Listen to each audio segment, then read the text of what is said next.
We know exactly what we need to achieve and we know how to get there. Last year was really like we were swimming in the mud. It was like, oh, like what's up, what's down, like where do we get to? My parents worked extremely hard. I grew up with food. Food was the first thing I knew what my parents were doing. So we have a lot of chefs who are actually incredible at those. People who have the soft skills really enjoy the private dining aspects and come to yhangry. Our culture has changed from, oh, what are we doing, to like, right, execute. That's where we need to get to.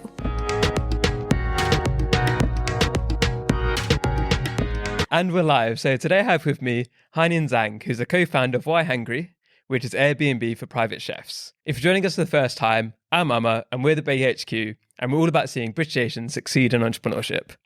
If you like this episode, make sure to give us a 5-star review and subscribe on YouTube too. So let's dive in straight away. Hi, Amar. So when you're growing up, what did you think you were going to be? Like, did you have big ambitions? What were your dreams? So for the longest time, I remember I wanted to become a lawyer when I grew up. And this was inspired by a Chinese TV show I used to watch with my mom in Germany when I was 5-6 years old. And it was basically Suits, but Chinese. And this was in like the 90s.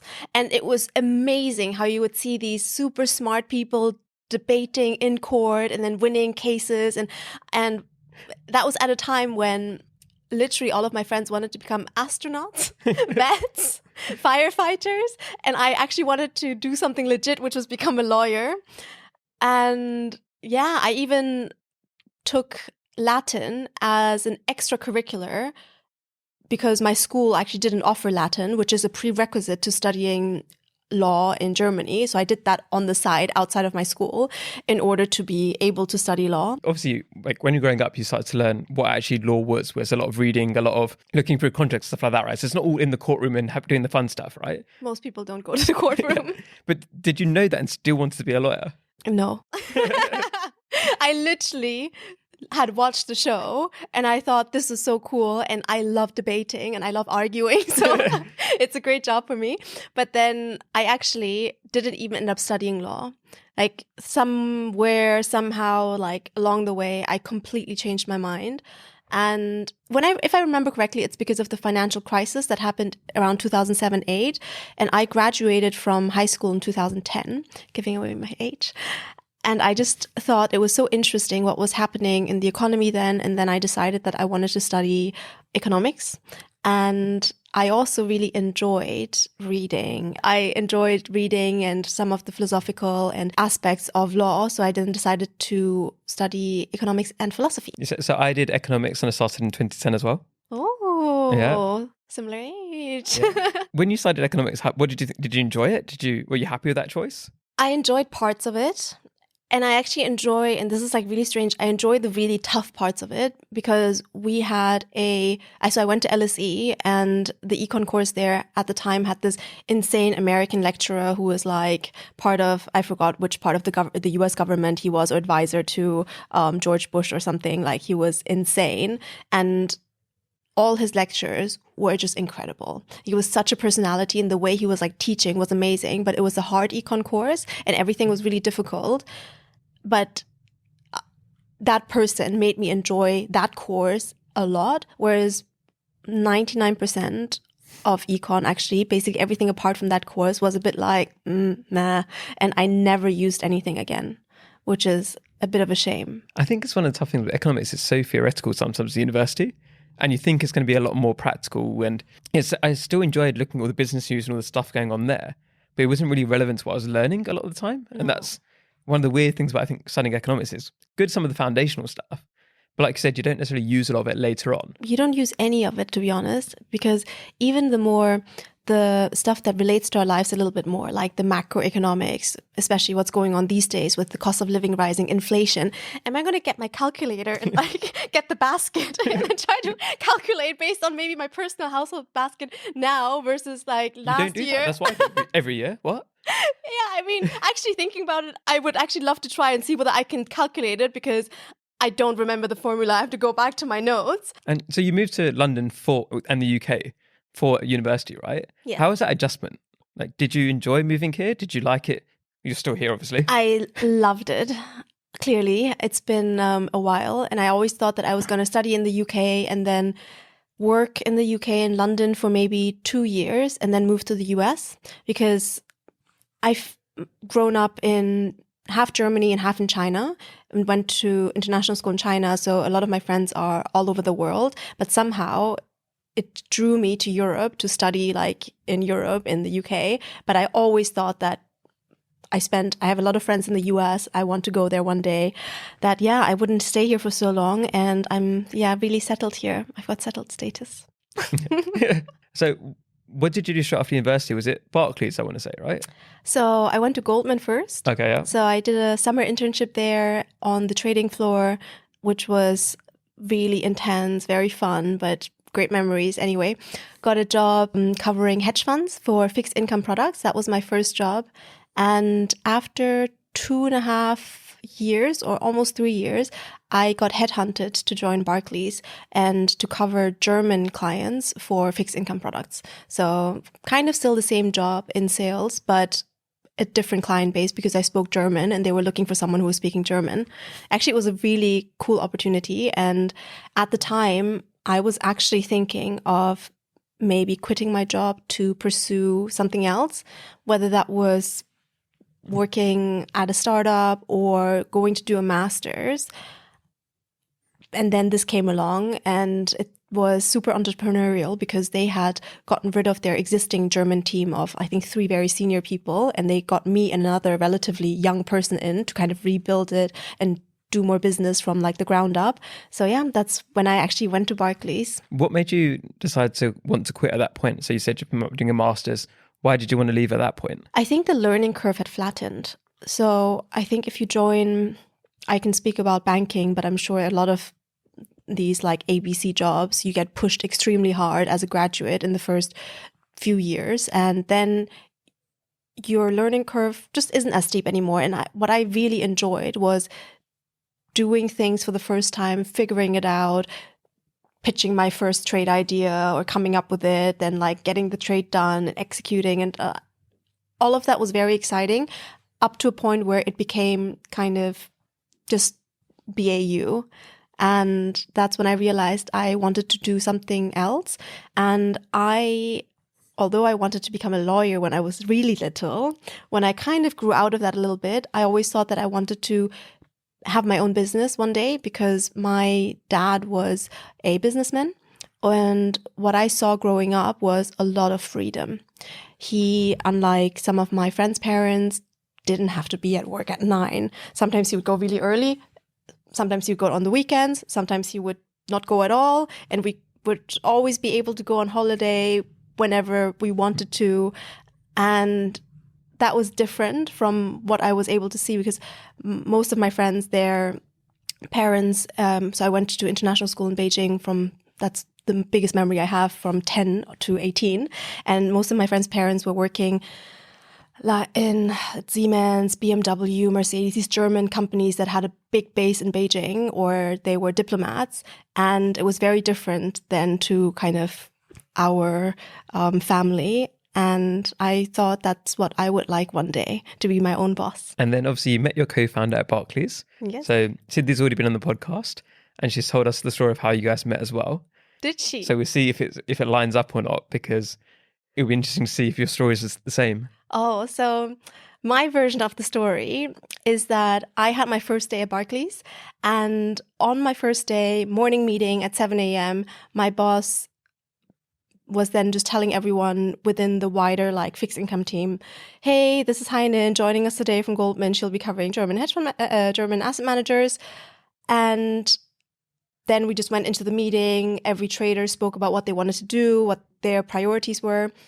We left the room and all of a sudden, Siddhi rocks up next to me and she was like, hey. I was like, oh, hello. Do you want to grab lunch? I was like, sure. She was so outgoing and bubbly and so like friendly. And immediately on my first day, I had a friend, and not just any friend, like a female friend on a male-dominated trading floor. So she picked me up for lunch at my desk, which was like just behind hers. It's so funny to say pick me up. And she'd be like, are you ready to go? Okay. And we then went to Burley and had our first lunch. And when it came to paying, we did this Asian thing where we both kind of were like, let me get it. And I don't know whether it was her who got it or whether I got it, but basically whoever got it said, okay, tomorrow, or the other person said, tomorrow it's my turn. And then we became lunch buddies, basically from my day one, pretty much. And that's how we met. Did she also tell you how we became closer? So I think I know, but tell the audience. A few weeks or months later, I had a business trip in Frankfurt, and one of the biggest clients was Deutsche Bank Asset Management. Didn't have an amazing relationship with Siddhi at the time. So I thought, wow, let me take her so that they can meet her. And of course, if you meet Siddhi, you must love her. So that was my hypothesis. Anyway, we had this massive vegetarian Michelin star meal in Frankfurt. And then afterwards went to the hotel hungry and decided to get pizza from the night menu. And then we had this deep, meaningful conversation about basically anything really, like life. What are you hoping to achieve? Your purpose? Why are we doing this? Why are we doing our jobs, basically? And amongst other things, we then spoke about our dating lives. And I was very cagey at the time because I was secretly dating someone at work who moved from Goldman to Barclays with me. No one at Goldman knew, no one at Barclays knew. And we had been together for years. And she asked me, and I made something up about my university, someone in the past. And she's like, oh, okay. And I was like, what about you? And then she had a really, really long pause, like a pregnant pause. I was like, oh my God, is she dating the same guy? Can you imagine? Yeah. I literally, because she was silent for so long, I literally thought, oh my God, is that guy cheating on me? Yeah. And then she said, I'm dating Pura, who was another trader sitting in the same row. And I felt so relieved, but also so shocked at the same time, where I just told her, okay, forget all the BS that I just made up. I'm dating this guy who sits right next to you. And she was in disbelief. She honestly, both of us, and that's something that we had in common, where her relationship was going for around the same time, secretly. No one knew, and that really made us super close friends because we had this shared situation that no one else was aware of. So I did know that story, but I didn't want to be the one who said, oh, so you had a secret boyfriend, right? Just in case you don't want people to know. No, it's just interesting because obviously you've also, but you never picked up on the vibe between them two. No. And she never picked up the vibe between you guys either. So that's really interesting. If anything, there was an anti-vibe because we were so careful about not giving anything away. So with yhangry as well, so we explained as Airbnb for private chefs, right? And Siddhi's told us that you're the one that actually can cook and knows your food better, right?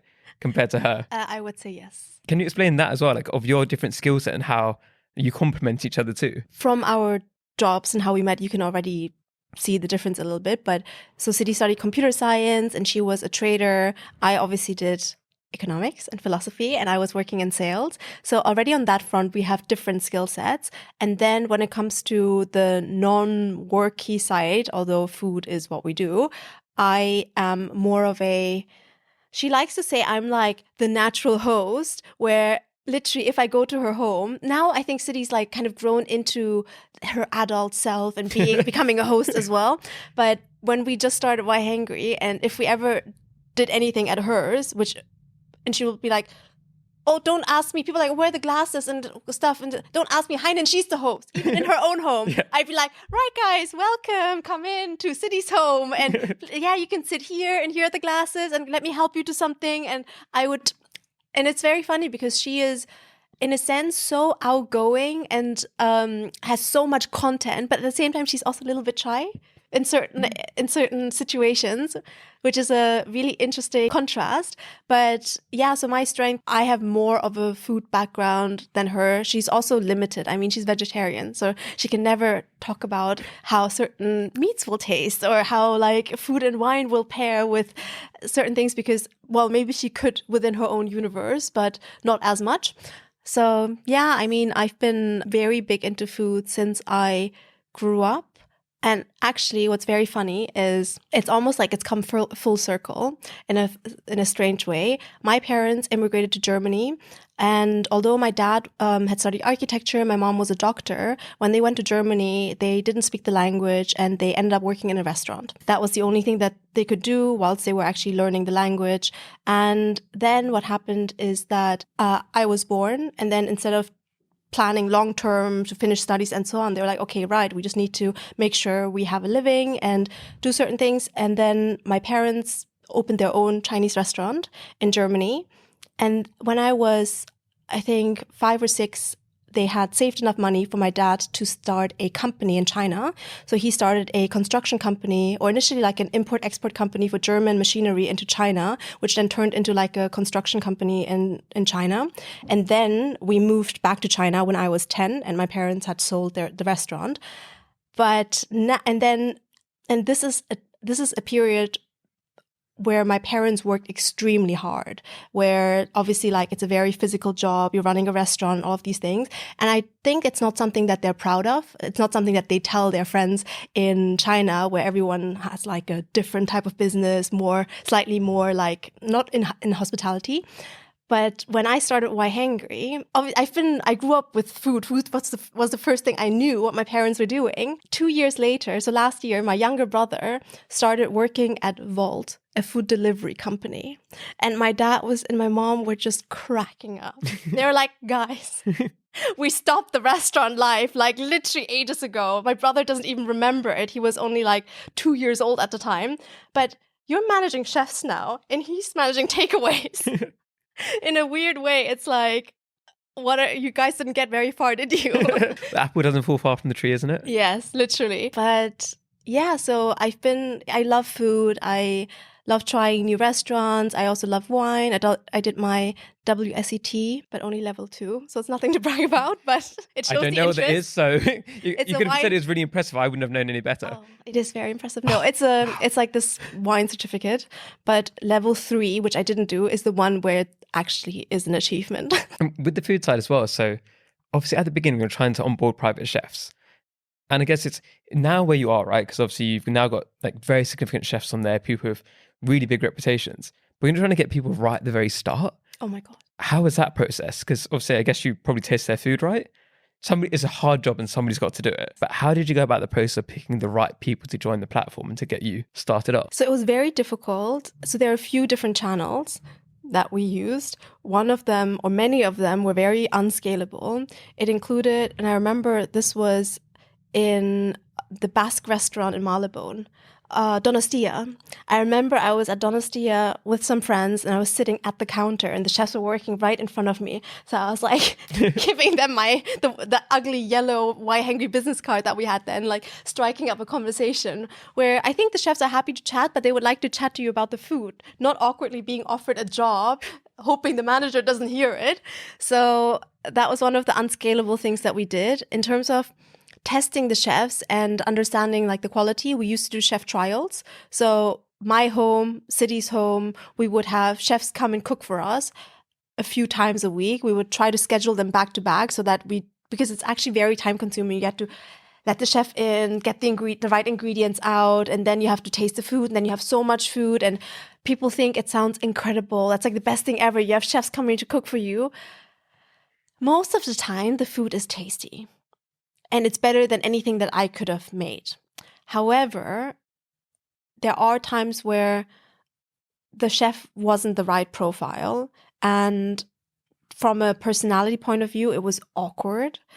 And that was just such an ordeal, because the moment they walk in and you're kind of greeting them and they kind of start cooking, I would kind of ask them about the food and how they're going to make things. And there were some chefs who just wouldn't speak to me, and they would be like, or they were just either very shy or just a bit grumpy or not personable, where I just like thought, right, I guess I'm just going to be here on my laptop and work while the chef is cooking, but this is not going to be an amazing, personable like chef who's going to provide a wonderful experience to someone's birthday dinner. So yeah, anyway. It's almost like a date, I guess, right? Where in the first few minutes you can kind of tell, a little bit. But then some chefs would really wow with their food, where it's like, right, the food speaks for itself. who cares about, let's say, the personality, which is now something that we put a bit more emphasis on, because we've learned how big of a difference it makes if the chef is personable and knows how to read the room and has a high EQ and knows if the customer wants to be left alone to enjoy their private conversation, or if the customer is looking for showmanship and for a bit of involvement and entertainment from the chef. So we have a lot of chefs who are actually incredible at that, where I think it's one of the soft skills that not every chef would have, but a high percentage of chefs actually end up having it. Or maybe there is some self-selection. Those people who have the soft skills really enjoy the private dining aspects and come to yhangry. But you mentioned as well about some of the unscalable things you did right at the start, right? What were some of the other mistakes you made at the beginning that were good learning processes that help you now? A big mistake, kind of split into two, is pricing. So we started off with prices that were way too low. Our tagline used to be £100 for 6 people, £70 per person. And if you think about obviously what's happened now with the cost of living, that's one reason why those prices just don't work. But also we had mistaken the audience for mid-20s kind of young professionals wanting to have like a super casual like service. But rather, as we gained more customers and we did more feedback calls and we got more insights, we realized that our customers actually are a bit more affluent. Although we're trying to make private chefing or private dining, booking a private chef super affordable and accessible, it's still a premium service. It's an affordable luxury, but still a luxury.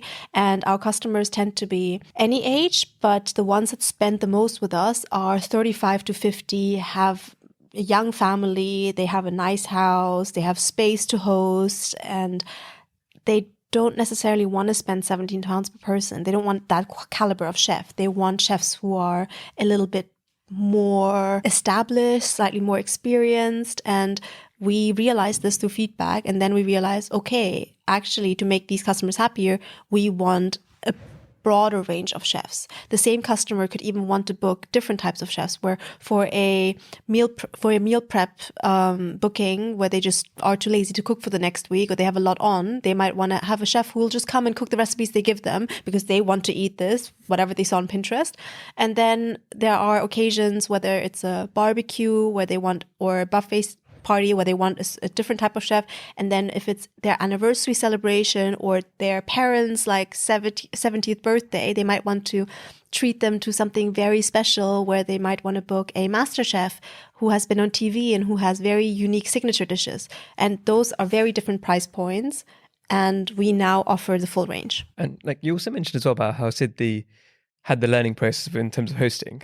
What do you think has been your biggest learning? Like what do you think you've grown the most in, where at the beginning of the journey, you maybe weren't so strong, and now you've grown a lot and you feel proud of that growth you've had? This year, what's very top of mind is being a bit more out there in terms of meeting people, taking opportunities like this one to also share learnings, and whether that's for selfish networking purposes or whether that's to help other female founders by providing some type of help that I can give at the current level of achievement we have to other aspiring founders or other founders who have been working on their startups for less time. I think I kind of came out of my shell a little bit like this year, because last year was very much, it felt like stealth mode, and we're just like heads down, building, and not really, like literally we had our blinkers on. That's what it feels like. And that's one big area of improvement, because ultimately having the right network and having like the right types of people who are helping you, whether that's because they believe in yhangry or it makes such a difference. And we already have felt it so much this year, since both of us were like, let's remove these blinkers. And so Siddhi came on, I want to say about 3 months ago now, right? So it's just after you'd raised your round. Obviously, congratulations on that. Can you give us any of the updates since then of like exciting things that have happened?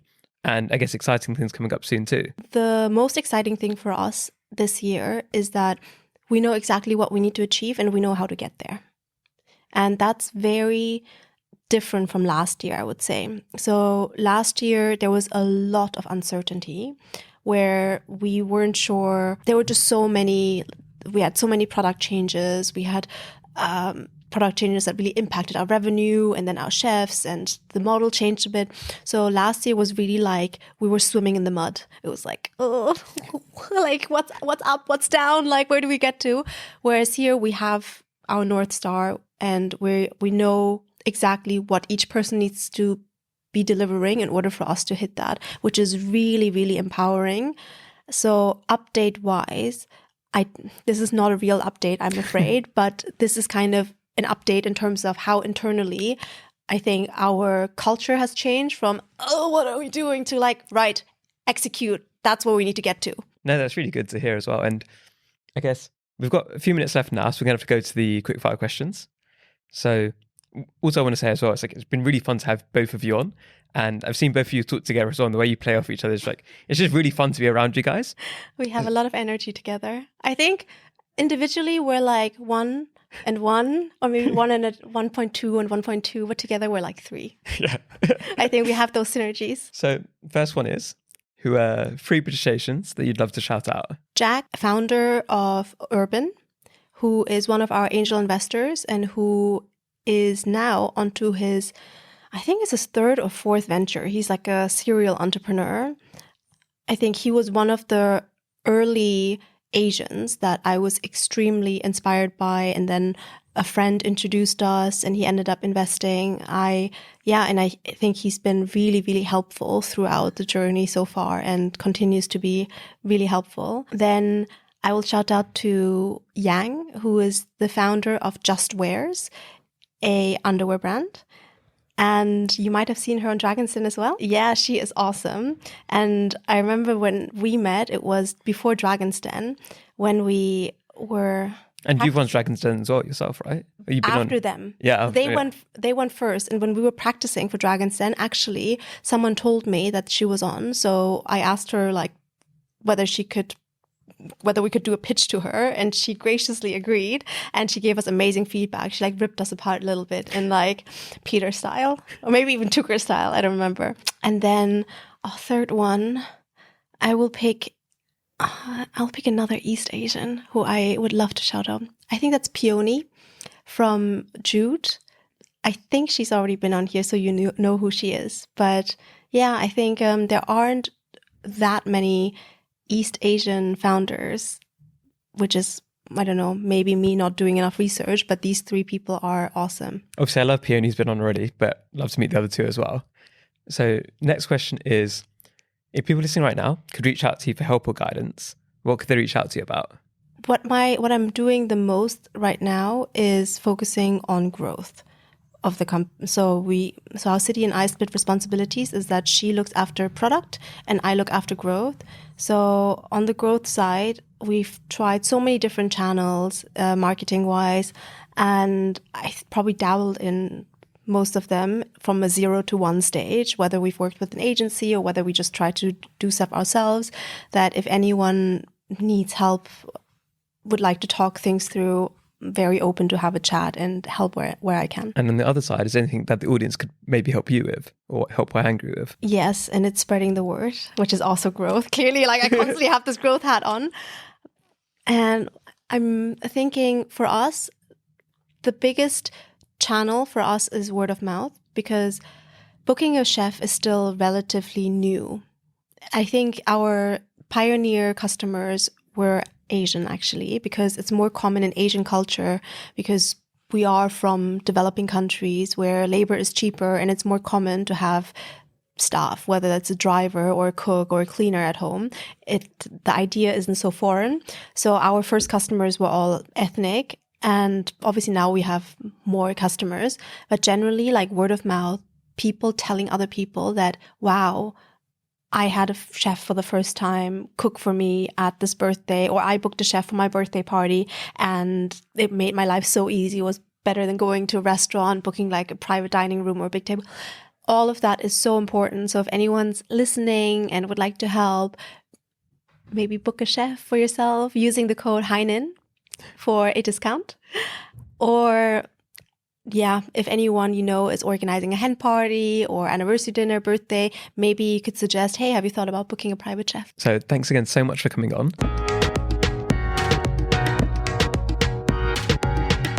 Hello everyone. Thank you so much for listening. It means a huge amount to us. And we don't think you realise how important you are. Because if you subscribe to our YouTube channel, if you leave us a 5-star review, it makes a world of difference.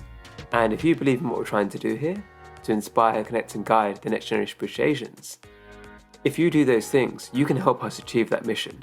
And you can help us make a bigger impact. And by doing that, it means we can get bigger guests, we can host more events, we can do more for the community. So you can play a huge part. So thank you so much for supporting us.